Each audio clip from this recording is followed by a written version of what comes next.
Bonjour à tous. Un total de 11 000 Palestiniens sont tombés en martyrs et environ 29 500 autres ont été blessés depuis le début de l'agression sioniste contre la bande de Gaza et la Cisjordanie occupée, a annoncé le ministère palestinien de la Santé.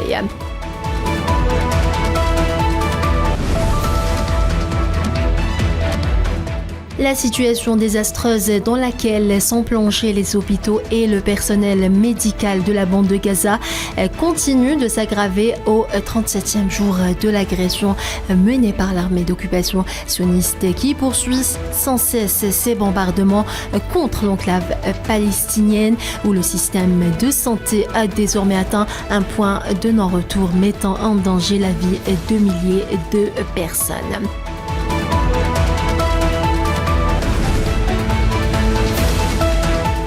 L'Organisation mondiale de la santé a annoncé avoir perdu la communication avec ses contacts à l'hôpital Shifa au nord de Gaza en proie à des attaques sionistes répétées au 37e jour de l'agression lancée par l'occupant sur l'enclave palestinienne.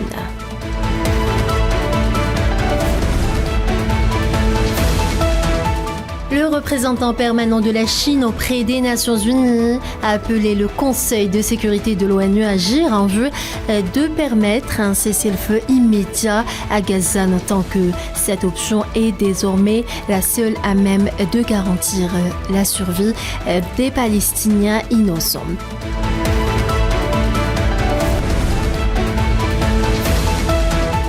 Des milliers de personnes ont manifesté samedi à Genève, en Suisse, pour exiger la fin du génocide contre les Palestiniens dans la bande de Gaza.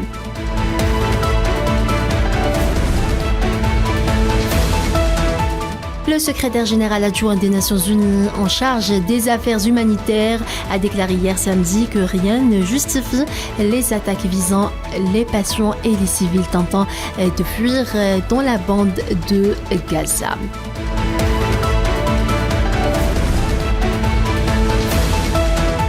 Voilà pour ce qui est des derniers développements en Palestine. Dans le reste de l'actualité, le chef d'état-major de l'armée algérienne, le général d'armée Saïd Chingueriha, a entamé hier une visite officielle en République populaire de Chine dans le cadre du renforcement des relations de coopération militaire entre les deux pays, indique un communiqué du ministère de la Défense nationale.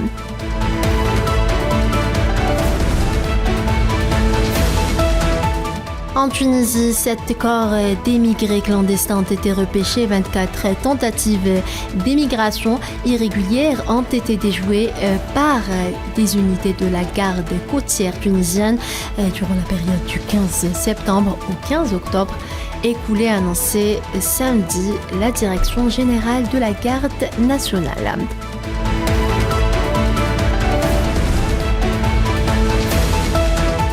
Un nombre record de 6,9 millions de personnes ont été forcées de quitter leur foyer à l'intérieur de la République démocratique du Congo, a annoncé l'Agence des Nations Unies pour les migrations.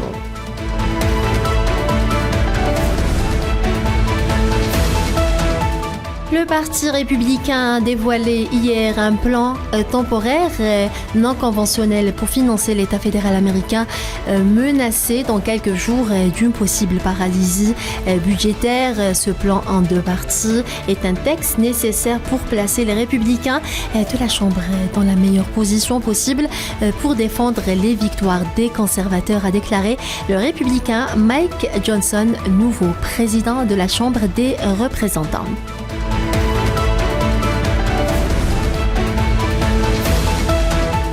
Pris au piège, 40 ouvriers ont été bloqués dans l'effondrement ce dimanche d'un tunnel routier en construction dans l'état du Tarakan, au nord de l'Inde, a indiqué un responsable des secours.